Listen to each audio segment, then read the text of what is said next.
काहीतरी एक ऊर्जा आपण अनुभवतोय. जे अधिष्ठान दृष्टी असेल ते भाग्यवान आहे की पारेश्वराचं सानिध्य रात्रंदिवस त्यांना लाभत आहे. खूप खूप भाग्यवान आहे. ही परंपरा जनार्दन स्वामींच्या कार्यापासून चालत आलेली आहे. ही जुनी परंपरा आहे. ते तुम्ही टिकून ठेवलं त्याबद्दल सर्व ग्रामस्थ, भाविक भक्तगण, विश्वस्त सर्वांचं टाळ्याच्या गजर असतात. मनपूर्वक खूप खूप टाळ्याच्या गजर असतात.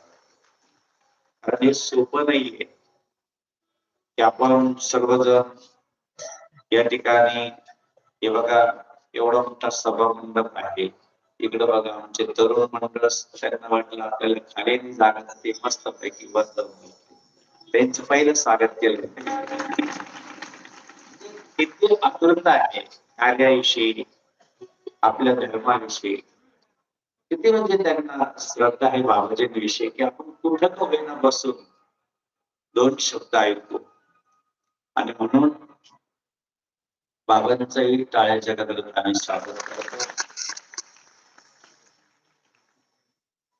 आमचं या ठिकाणी परमपूज्य स्वामी विमलगिरीजी महाराज आहे, स्वामीजी आहे. आमचे जनेश्वरच्या सानिध्यात महेशगिरी बाबा आहे, नवनाथ महाराज आहे, विक्रम आमचे महाराज आहे, आमचे दत्त महाराज आहे, विश्वर महाराज आहे, गोपाल महाराज आहे, चंदू महाराज आहे. सर्व महाराजांचा काळाच्या गजरात स्वागत. ही कल्पना एवढी गोड आहे. आणि आज आपला 4था दिवस कथेचा आहे. काल लग्नाला कोण कोण आलं? सगळेच होते. भगवान शंकराला आता पार्वतीला वाती लावायचं आहे की नाही आला? त्याला उद्या 2-3 दिवस तो कसं आवड असत. असं गोड शिव महापुराण म्हणजे शिव शब्दातच एवढं काही भरलेलं आहे. सद्गुरु जनार्दन स्वामींनी अखंड शिवनामाचं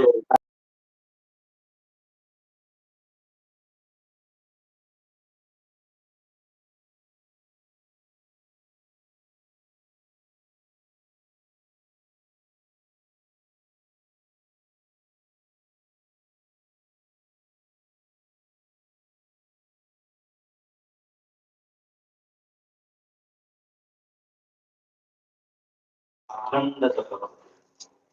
छोटी गोष्ट नाही. पाणी होतं त्यात विशेष म्हणजे अनेक प्रकारचे सर्प होते, चिखल होता. 3:30 वाजता स्नानाला जायचे पोळगंगे. आणि ज्या वेळेस अक्षरशः 12-14 वर्ष पूर्ण झाले आणि स्वतः नागा बाबा गोरख जती गुरु नागेश्वर मंदिरी दीक्षा दे संन्यासा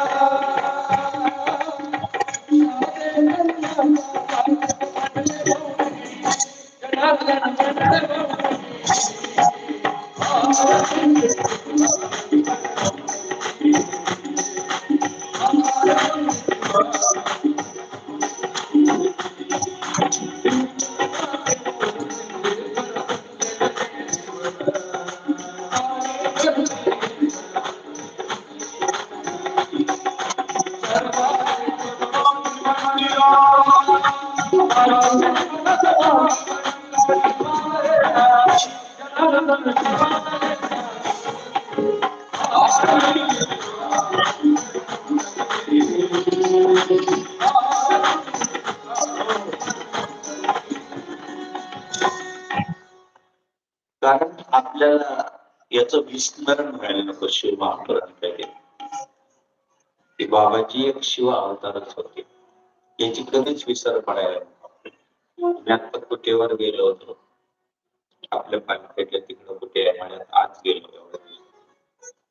सुंदर संमेलन संस्कार शांतीची फुलं असं सुंदर बाबाजींचं जीवन चरित्र खूप संस्कार मिळाले आणि हेच पाहिजे. ज्यावेळेस सद्गुरु जनार्दन स्वामी त्या ठिकाणी बाहेर